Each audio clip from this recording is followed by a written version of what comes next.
Attention Big Blue Nation. Welcome to Kentucky Basketball Then and Now, a unique exploration of America's paramount collegiate hardwood program, featuring anecdotes and memories from the 1950s forward to the very latest on everything UK hoops.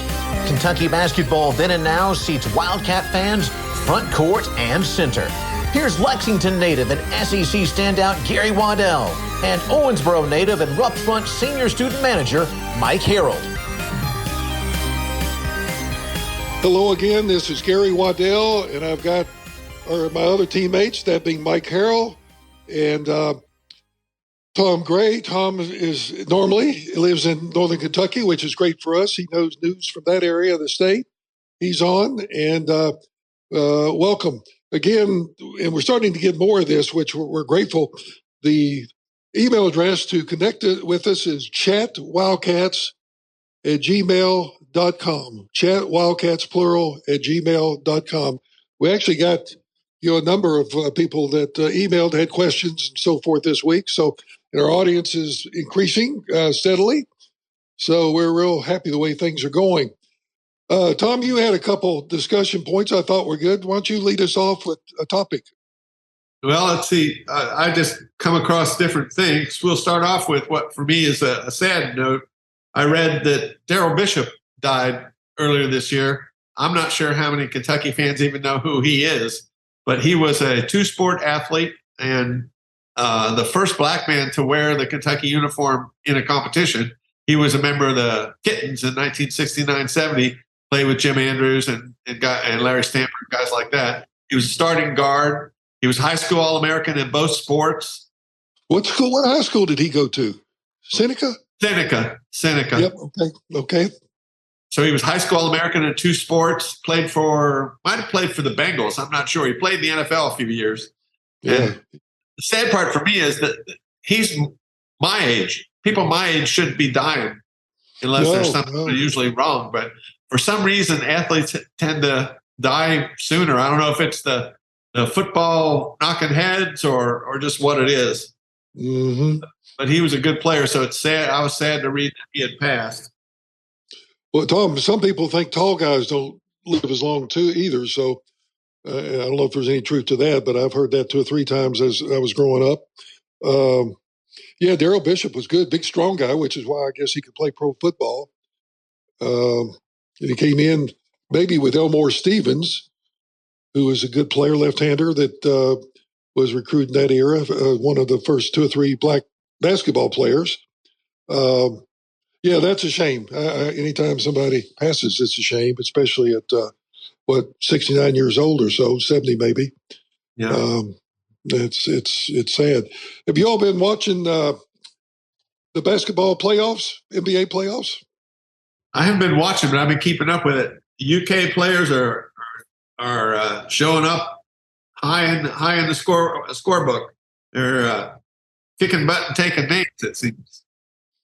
Yep. I mean, it's just gravy for Cal's recruiting. I mean, he say, guys, I want call a junior and say, watch TV tonight. Let's see how Kevin Booker does. He was one of my star shooters back on my first team or third team, whatever it was, third team, I think. And just fabulous recruiting information. Maxey, who is just maybe 3 years ago, he graduated. Well, he didn't graduate, but played. And he has really turned to be a great guard for Philly. Still got that big smile he had at UK. But I'm glad to see it for those guys because they're all, as far as I know, great guys.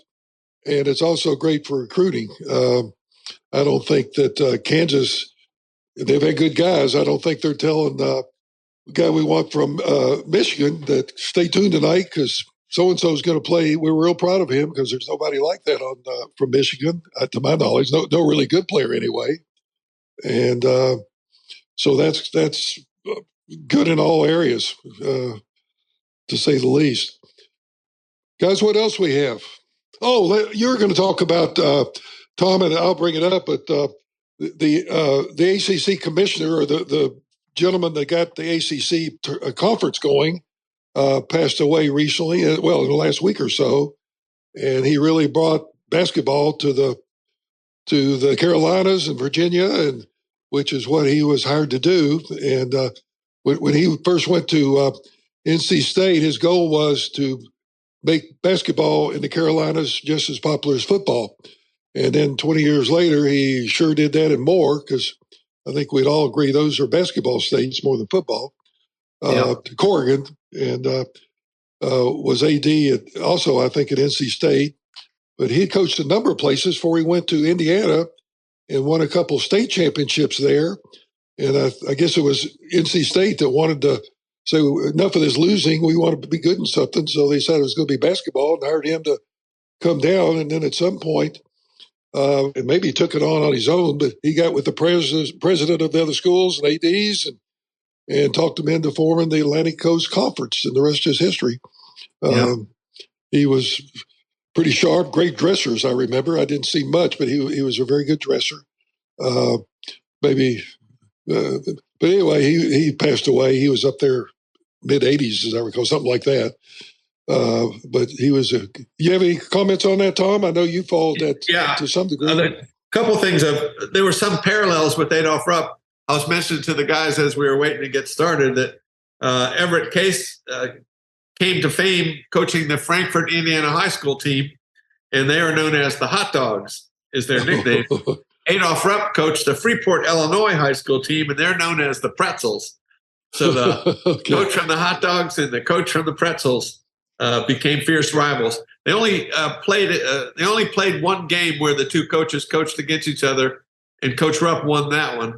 Surprising, NC State was a powerhouse during Everett Case's years. They never seemed to hook up with Kentucky. Either Kentucky got upset or they got upset, or for whatever reason, he never played. But so Adolph was up 1-0 head to head. But on the recruiting scene, they had some fierce battles. One that comes to mind is a player named Jackie Moreland. Most people won't have a clue who that is, but I'm a recruiting nut. And I remember him as one of the top high school players in the 1950s from Minden, Louisiana. And he was recruited by everybody. In fact, illegally recruited by a number of schools. 7 of the schools that recruited him went on NCAA probation. I can't imagine anybody was doing illegal recruiting. But, no, I can't imagine UK was shaving points either. So here's a question. When I was like 6, 7, 8 years old, Wilt Chamberlain was playing for Kansas and Kansas University, and played North Carolina in the finals of the NCAA. I don't remember which one. I think Chamberlain won in like triple overtime. Yeah. That was in 57, Mike. 57, I think. And North Carolina actually won in triple overtime. It was that's right. Carolina won. You're right. It was a year before the Fiddle and Five won, but Carolina won that, not Kansas. Kansas, I think, was a prohibitive favorite because of Wilt. That was supposedly a great game. I wasn't old enough to even know about it, but did you have some other comment about Wilt, Mike? Or? Well, yes. At that point, that 57, it was clear to me then. I was about 12 or 13 that the ACC was a basketball conference. Yep. When was it a football conference? I never heard that before. In the 1940s, Carolina has won a championship too. Way back in the early 50s, I think they had that really, really good halfback that was I can't remember his name, but I don't remember others. But Carolina used to be really good in football at one point, I believe. And again, we're going back late 40s maybe. So Choo Justice, or I think his name was. Yeah, that sounds right. Yeah, before Everett Case came along, and Duke had some good basketball teams. Dick Grote was more of a Major League Baseball star than he was basketball, but he was in college better in basketball. He was All-American at Duke. And he was one of the passed first away last players. 2 or 3 days. He did, yeah. It was very recently he passed away too. So yep. I think I called him Tom Corrigan, and his name is Everett Case, not Tom Corrigan. So I apologize to his family that got that one off. Corrigan was I think at Virginia, was very influential in the league as an AD, but Everett Case really built that ACC from the scratch. Yeah. Started the tournament, which was because they had one in Indiana, he knew how popular it could be. And obviously it became extremely popular in the Carolinas, Virginia, Clemson. Well, maybe not Clemson. They don't care, but the Carolina schools really go after the ACC tournament. And so, yeah, that was and he was up there, though, with some age. But so the guy I was talking about, Jackie Moreland, actually played. He attended NC State.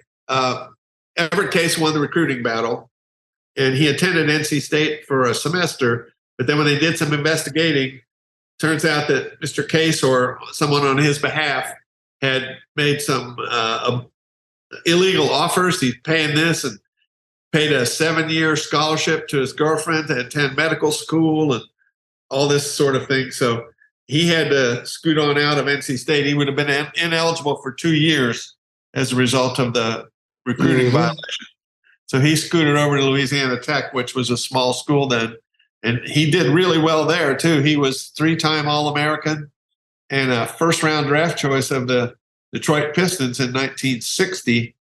And he was, I think, the number 7 player picked in the draft. He was never much of a star in the NBA for whatever reason, but he was one heck of a player coming up. He averaged 26 rebounds a game, Gary, in high school.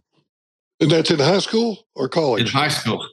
He wasn't much different in college. He was in the upper teens in college. He was Oscar Tshiebwe before Oscar's time. I mean, he was about the same height. He was 6'7", and he played in the old North-South All-Star games down in Murray, Kentucky. Yeah, doubleheader, wasn't it? Or yes, I remember. Yeah, that. Something like that. It was a precursor to high school All-American games like McDonald's and the other ones that they have nowadays.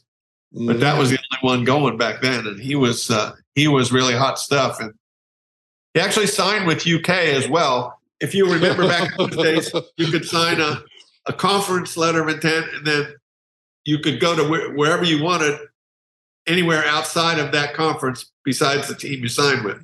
So if he were to go somewhere in the SEC, it would have had to have been Kentucky. He could go to any other school outside the SEC. There was no national letter of intent until about mid-'60s, I don't think. So that's funny. It was, but Everett Case really had a profound impact on ACC basketball. His father, considered the father of ACC basketball by some. That you bring up that North-South game, that used to be only for the ACC schools in the conference. For example, Carolina would play Duke one year, and they just alternate, similar to what they're doing in the Classic we play before the season starts, where you got Michigan State and Duke and who's the fourth one. But anyway, that was a big turn. I think the coaches felt we have enough losses as the league was getting so good. Why add another one to 2 of the teams and being a doubleheader? So I remember that. Played in Charlotte at that time, I think it was. I don't think the Greensboro Coliseum was even built then. That was a pretty good little preview tournament they had. They had a number of tournaments like that were limited to a few schools in the area. I think Kentucky played in the Sugar Bowl on an annual basis. They played in some other kind of. Do you remember those games, Mike? Oh yes, yeah. They played in the Sugar Bowl, I guess, until sometime in the late '60s, early '70s.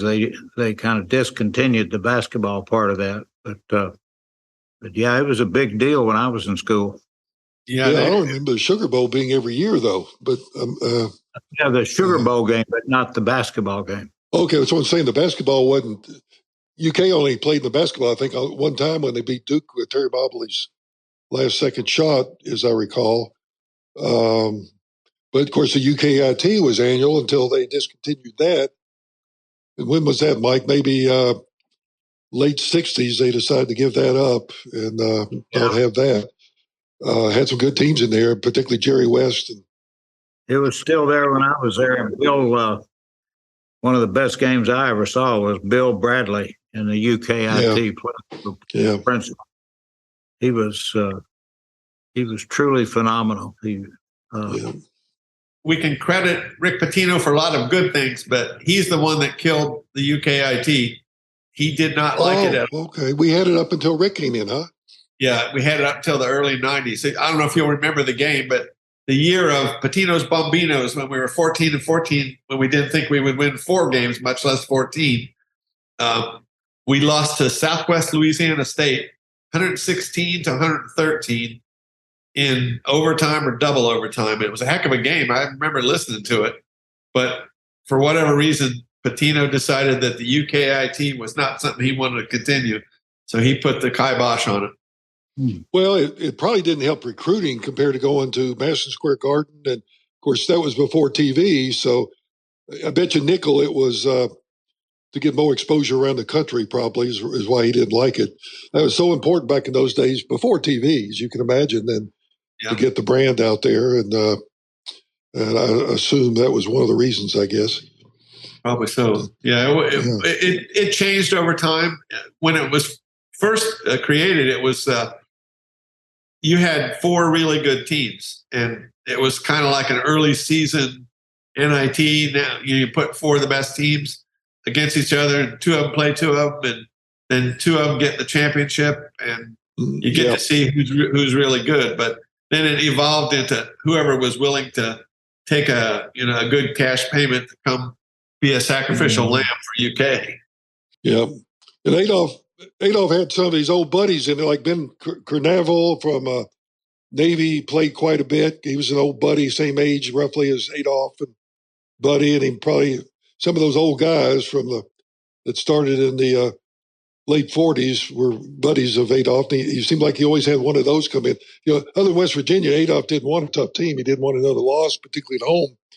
But I think he won 2 out of the 3 West Virginia games. But Jerry West got 36 in one game and beat him. But you mentioned Bradley. I think Bradley's that one game he played in Lexington, Mike scored 46 points. The one game there in UKIT. I don't know if they came in 3rd or 4th, but Coach Rupp would,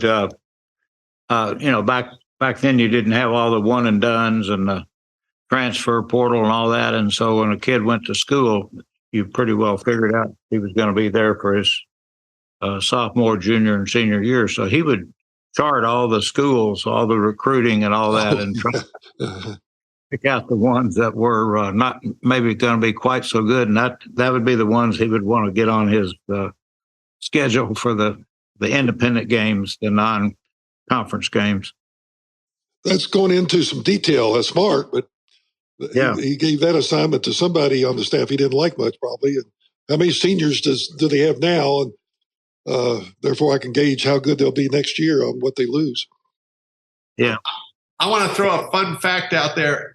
Did you know that Adolph Rupp actually coached the very first one-and-done basketball player ever in college?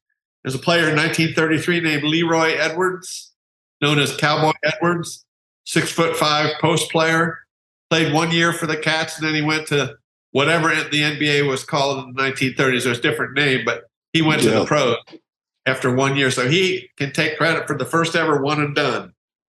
That's something. I guess the NCAA allowed it, or maybe the NCAA wasn't even formed back then. Who knows? There wasn't an NCAA then. I don't think the NCAA was founded until 1939. Okay. Boy, I'm sure cheating was rampant until, they had nobody to report to, I guess, till the NCAA came into play. Is that probably true, Tom? Yes. There was a lot of stuff. Even after the NCAA came around, there were ways around it. A certain Ohio State All-American, 3-time All-American that you may well know, went to Ohio State on an academic scholarship so that he could be paid under the table, perfectly legal. He was not on an athletic scholarship.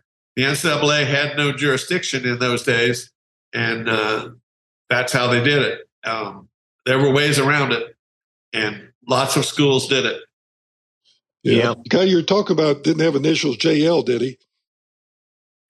He did. He's one of 2 players to average 20 points and 20 rebounds in an NBA season, too. Oh, he was a great center, and smart. He's the guy that memorized the something in a week. He developed a method of remembering things. Wrote a book on it. and he could remember, I think, a phone book. If you give it to him, he could turn it back to you in a week and remember every name in there or something like that. Yeah, he was quite memory. Quite the memory. Still living, I think. He's still around, and but he was had that hook shot, and it was one that would give Cliff Hagan a run for the best hook shot, I think. Yeah. I don't know if Cliff had a left-handed hook shot or not, and I don't think that Lucas had one. It's such a tough shot to perfect that I guess they don't take the time to do it with both. If you can do it with both left and right, you're going to be pretty good because they had their French on one side, your defensive player. But yeah, I'm sure Lucas, of course, needless to say, UK wanted him, I'm sure, like everybody else, but he was a good player on a really good team. Had Bobby Knight in there as about the seventh man. And so he got to play a little bit, number 24. Yeah. To give you an example of another thing that went on in those days, perfectly legal, the best player ever at the University of Cincinnati who shares a first name with Schwiegwe on UK he was in the co-op program at UC, and every other semester he would work at Cincinnati Gas and Electric in town and get paid $5 an hour. Now, $5 an hour doesn't sound much today, but in the late 1950s, that was big money. Oh, yeah. Yeah. So he would not have to go to school every other semester, and he'd get paid $5 an hour to count electric cables or something like that. Well, the UK fans would have had a fit with that. They were so worked up over North Carolina having the no-fail classes. Boy, who knows what the fans would have done when they knew the Big O wasn't even going to school then. Yeah, but it was legal. They passed NCAA passed legislation to make it illegal after the Oscar did it, but it was legal when it wasn't illegal. Let's put it that way. It wasn't prohibited.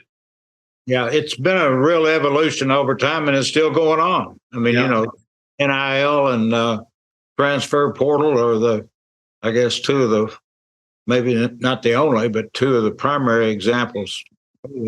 Because when we were there, the official money was just not there, but there was plenty of $100 handshakes type stuff. And I remember Mr. Quack Butler talking about how he had gone up to New York and rented an apartment across the street from Rick Barry, and had spent about 6 months or more up there trying to convince Barry to come to Kentucky, which didn't work because he wound up going to Miami. But there was, one of the great things about capitalism is competition encourages people to be creative and work hard and come up with new and different ways. And that's what you were seeing there. And so then, but the only way it really works for very long is to have a regulator who's got some enforcement and will keep people in line. And so that's been what the NCAA has tried to do, and really kind of semi-successfully, I think. But the desire to win is so great that people are going to find a way to cheat. I wonder how much Hunter Dickinson will wind up getting in NIL. I would imagine it'd be more than $1 million, maybe $2 million. Yeah, they say money is important to him, but not the key issue. Oh, okay. I don't know if it's getting guaranteed shots or whatever, but that's what I heard on the radio, not from him, but somebody who talked to him when he visited last weekend, that he would make his decisions, particularly. One thing that I thought a little encouraging, he brought his mother to the UK visit, and I think that was the only visit where his mother came with him. So I don't know if that means he wanted to get her approval. And of course, he visited back in high school, senior in high school, the UK. But I mean, on the surface, that would seem encouraging. But then I heard that Maryland is just whatever he wants, he's going to get as far as money. And then Kansas came back and said, you get your best deal, we'll match it. So it's all legal. You get some rich donors. I think the problem with Kentucky, they've only got two extremely wealthy people who love basketball, and that being the oil baron and who was the other. But anything connected to Kentucky is basically coal, and that's kind of died down in the last few years. The money used to come from the horse racing. Was it Spendthrift Farm, Calumet Farm? One of them. Seth Hancock was a big UK fan, so he would. Yeah. I don't think Steph has given anything like 20, 30,000, but yeah, Steph has supported UK for years. His dad, I'm not sure about his dad, but Steph is a big contributor to UK. But again, there's a limit to what he'll put in, I believe. I know him, but not well. Good guy. He and I were the same age. Grew up. Obviously, he grew up in Lexington like I did. He went to prep school up in Virginia, I think it was. But good guy, good horseman, to say the least. His dad was a super horseman.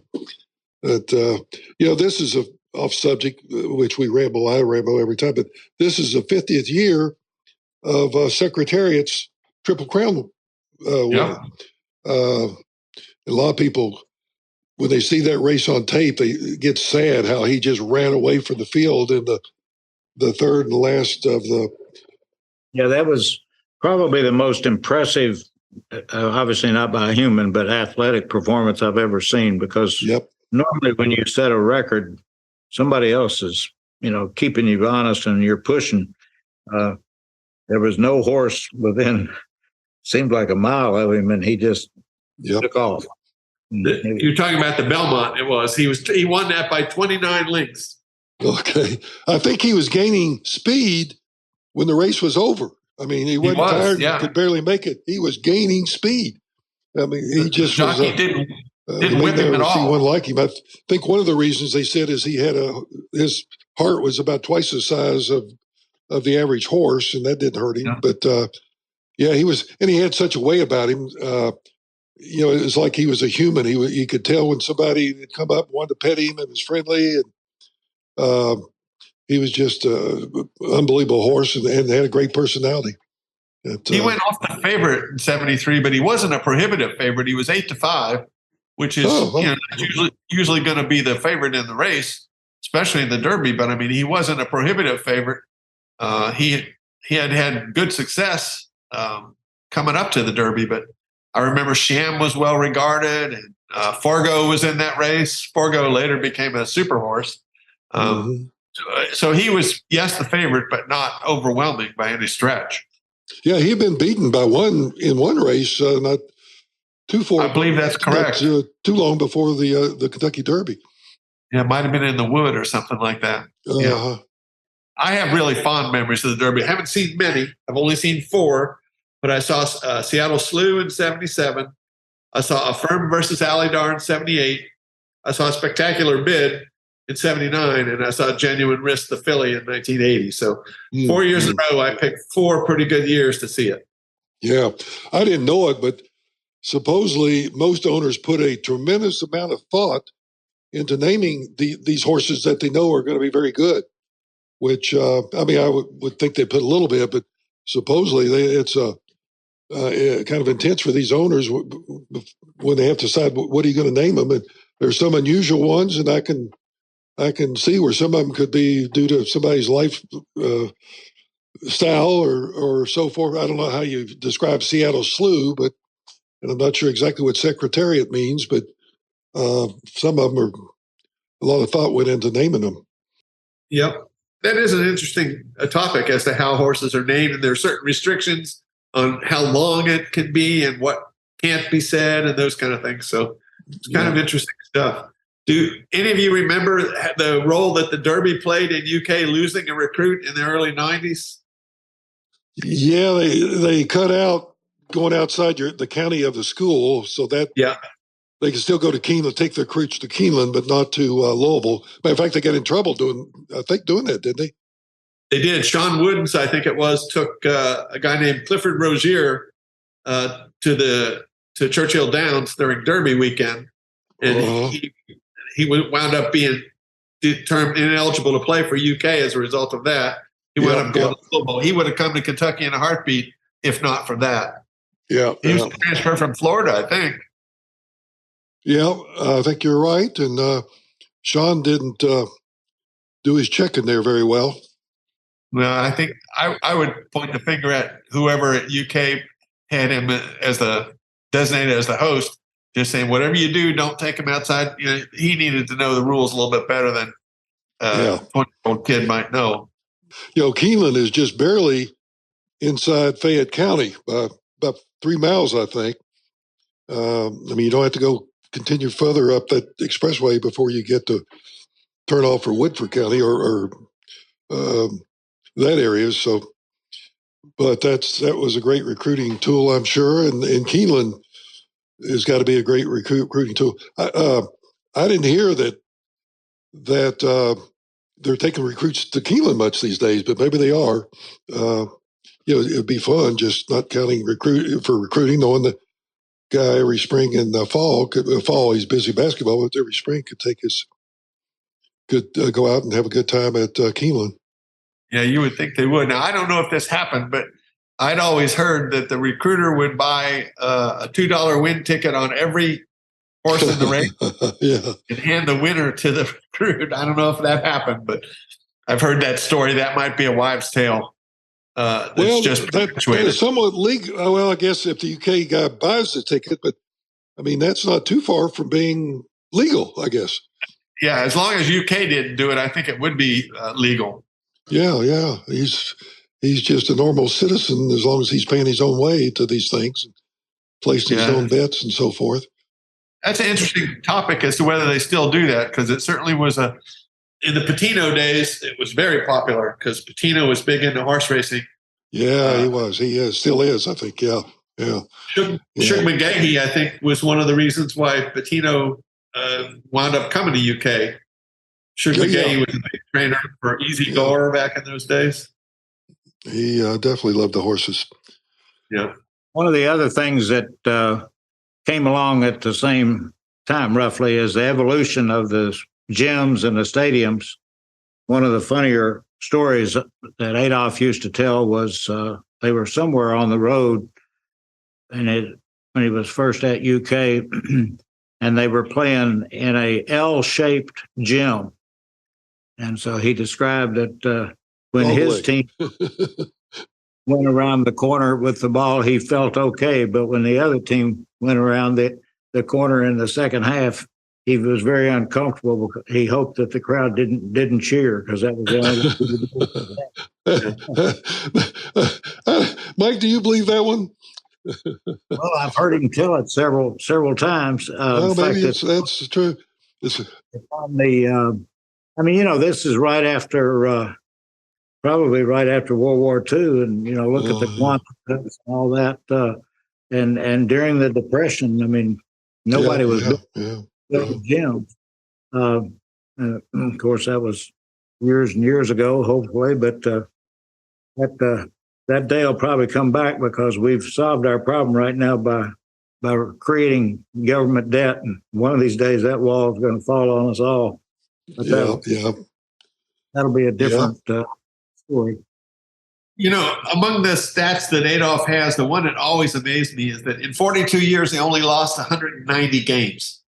That's between 4 and 5 losses a year after year, every year. That, to me, is just amazing.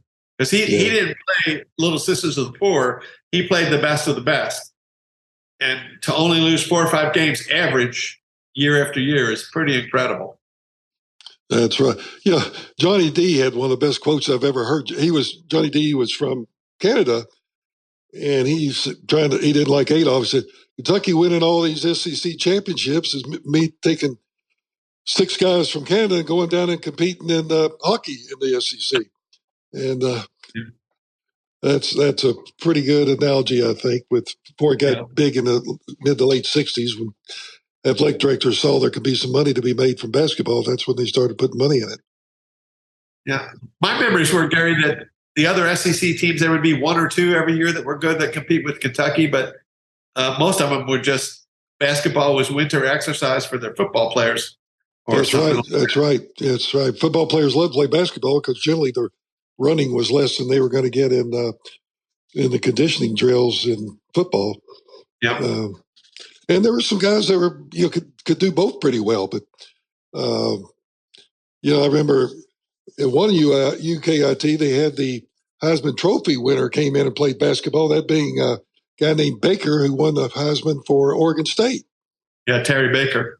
Terry Baker didn't do anything in the pros, but of course a lot of the Heisman Trophy winners don't do that much in the pros. But they were left-handers, I remember, and played right there at Memorial Coliseum, which was kind of a big deal because he just won the Heisman about a week earlier. One of the things that you've probably heard the story about is to show the dominance of football is sometime in the late 60s, the University of Mississippi the basketball coach and made him an assistant football coach, and the announcement was he was promoted.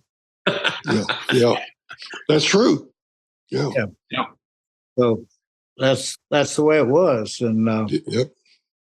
You never know what'll change next. But yeah, no, I remember Kentuckyans got a big kick out of that one.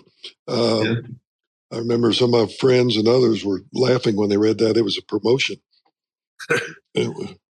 Mike, you mentioned about Quack Butler spending the year in New York. UK did something similar, although they didn't do anything illegal. Leonard Hamilton rented a hotel room in Lebanon, Pennsylvania, and there weren't very many hotels there for like 6 months in a row. And the only reason he did that is he flew up to see the Sam Bowie play games, and he would never know what days he was going to be there. So he just kept the room for 6 months straight. He didn't always stay in it, but he kept the keys and he kept his name. So he never had to get a different hotel room. He had the hotel room rented for 6 months in a row. And that one turned out better for UK because we did land Sam Bowie. But Yep.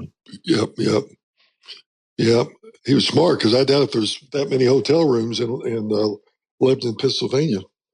Yeah, it's a small town, relatively speaking. Yeah. And at one point in time, I'm sure every college coach in America was there to see how he played or recruit him or both, and before they got eliminated. So, Gary, I was in Lexington on the weekend. My nephew's son did his first communion, and so I went down for the first communion and the party that night. I'll tell you what, it's been a long time since I've driven around Lexington. I got lost 2 or 3 times turning the wrong way. Unless you're used to it, that's a tough town to get around. Yeah. Well, yeah, if you don't know where, if you grew up there, I think it's still pretty easy, but it has grown. There's no doubt about that. As all cities have grown, I assume, in the southern part of the country, but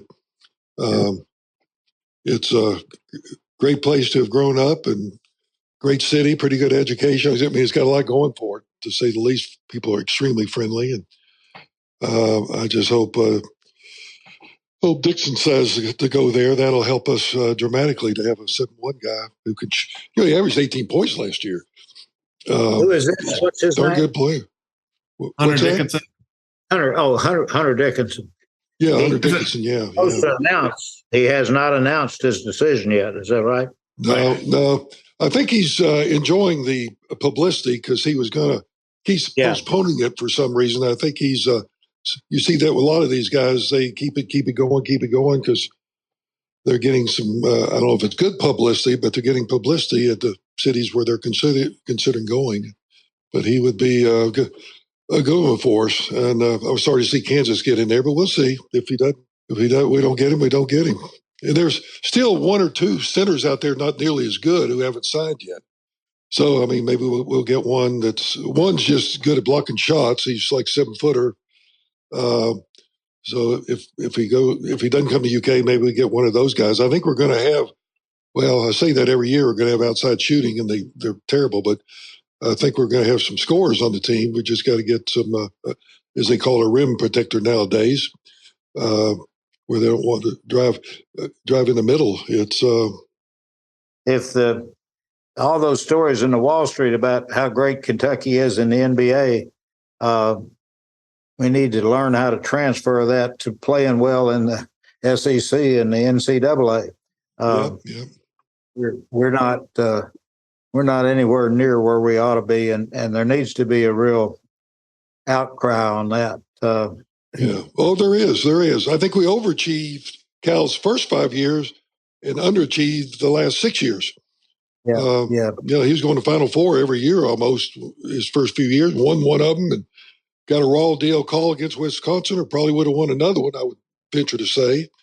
But it's been rough hadn't he made a Final Four in year? So it's been rough, and he knows it. He knows he's not, if he had not got this recruiting class, I mean, Cal would be catching it every day on talk radio, even in the summer, I think. But people are enthused about seeing these new freshmen and how good they are. And if we just get a center, we'll be in good shape, hopefully, and be ready to go next year, particularly if a couple of these guys come back, like the guy from Illinois State and some of those guys.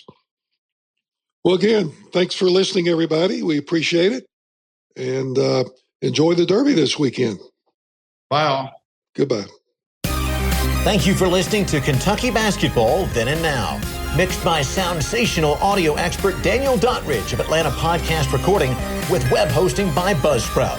On behalf of hosts Gary Waddell and Mike Harreld, go Big Blue.